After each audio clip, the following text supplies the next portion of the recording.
घरीच काजळ तयार करायचं आहे आणि तेही वॉटरप्रूफ. किती पण पाणी टाकलं तरी पण हे काजळ निघणार नाही. चला तर मग व्हिडिओला सुरुवात करूया. एक बदाम घेतलेली आहे. पूर्णपणे आयुर्वेदिक काजळ आहे हे. याने डोळ्याला कोणत्याही प्रकारचा त्रास होत नाही आणि काजळही बरेच दिवस टिकतं. तर बदाम पूर्ण त्याचा जो आहे असा बारीक करून घ्यायची खलबत्त्यामध्येच. जाडसरही राहिली तरी चालते थोडीशी. एका वाटीमध्ये अर्धा चमचा तूप घेतलं. ते करून घ्यायचं आहे गरम. खूप गरम नाही करायचं. आपलं जी वात तयार करायची आहे त्याच्यामध्ये टाकता येईल या पद्धतीनेच करायचं आहे. जास्त काही खूप करायची गरज नाही. जास्त कापूस घ्यायचा थोडा, कारण काजळ जर वात जर लहान असली तर काजळ कमी पडतं आणि वात जर मोठी असली ही तर काजळ जास्त पडतं. म्हणून जास्त कापूस घेतला. त्याच्यामध्ये ही बदाम आहे या पद्धतीने टाकून घ्यायची आणि आपण फुलवात करतो त्या पद्धतीची तयार करून घ्यायची. खूप अशी घट्ट पण नाही करायचं, एकदम असं पोकळ पोकळच ठेवायचं. म्हणजे त्याचा जो जाळ आहे तो जास्त मोठा होतो आणि काजळ पण चांगलं पडतं. एका पंतीमध्ये हे ठेवलं आणि याच्यावरून तूप टाकणार आहे. काजळ जर जास्त प्रमाणात करायचं असलं तर तूप पण थोडं जास्त टाकायचं आणि असं एक कमीच करायचं तर तूप पण कमी टाकायचं. या पद्धतीने पूर्ण ती वात ओली करून घ्यायची. कापूस जर राहिला तर तो लवकर जळून जातो. तो जो कापूस आहे तो पूर्ण त्या तुपाने ओला व्हायला पाहिजे.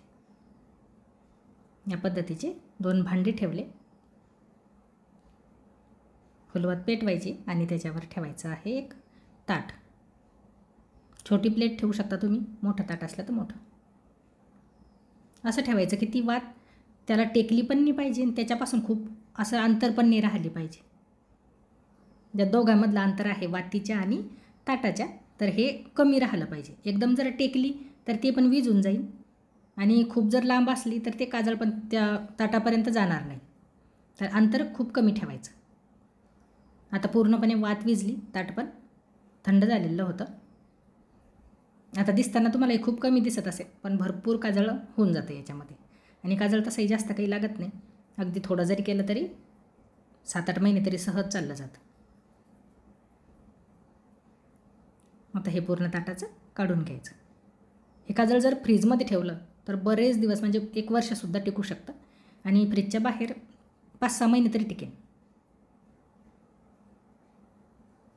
डोळे जर जळजळ करत असतील तर या पद्धतीचं काजळ घालायचं. रात्री घातलं तरी चालतं, सकाळी आवडत असेल तुम्हाला तर सकाळी घातलं तरी पण चालतं. डोळे जळजळ होत नाही आणि कोणत्याही प्रकारचं केमिकल नाही याच्यामध्ये. जे काही आहे ते घरी तयार केलेलं आहे आपण, मार्केटसारखं नाही आहे हे. तर हे काजळ डोळ्यासाठी पण चांगलं आहे. याच्यामध्ये आता असं मावेल तेवढंच तूप टाकायचं. 2-3 थेंबच टाकले पहिले मी. मिक्स करून घ्यायचं. खूप पातळ नाही झालं पाहिजे हे,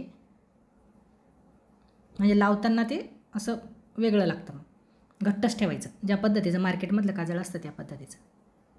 एका काडीने त्याला मिक्स करून घेतलं. परत असं वाटलं की खूपच असं मिक्स झालेलं नव्हतं चांगलं तर तेव्हा थोडंसं आणखी 2-3 थेंबच टाकलं. हे पण तूपच टाकलेलं आहे वरून. आणि आता काजळ तयार झाल्यानंतर तुम्हाला दाखवते मी. शायनिंग पण खूप येते याला, कारण याच्यामध्ये तूप आहे. शायनिंग पण चांगली येते आणि वॉटरप्रूफ आहे. परत लावल्यानंतर असं बऱ्याच वेळा असं होतं की डोळ्यामध्ये काजळ घातल्यानंतर ते खाली उतरतं.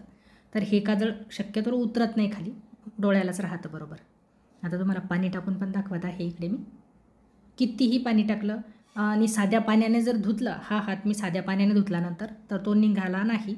डेटॉलने चांगलं साफ केलं तेव्हा तो निघाला. म्हणजे हे काजळ अगदी योग्य होऊन जातं. नाही तर काही काही काजळ लावल्यानंतर 1-5-10 मिनटामध्येच ते डोळ्याचं चाललं जातं. तर तसं हे होत नाही. कितीही पाणी टाकलं हाताने असं त्याला चोळलं पण मी, पण तरी पण ते काही निघालं नाही. शेवटी डेटॉलनं चांगलं हात धुतले तर तेव्हा ते निघालं होतं. या पद्धतीने हे काजळ आता तयार झालं. हे तर निघालंच नाही, पण जे बोटाला लागलेलं होतं ते पण लवकर निघत नाही.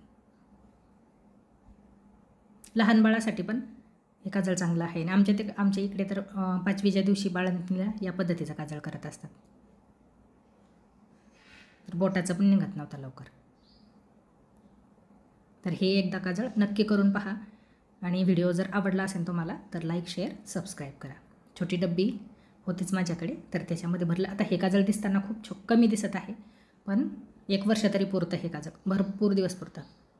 तर हा व्हिडिओ आता इथे कंप्लीट झाला. कसा वाटला कमेंटमध्ये नक्की सांगा. भेटू परत. धन्यवाद.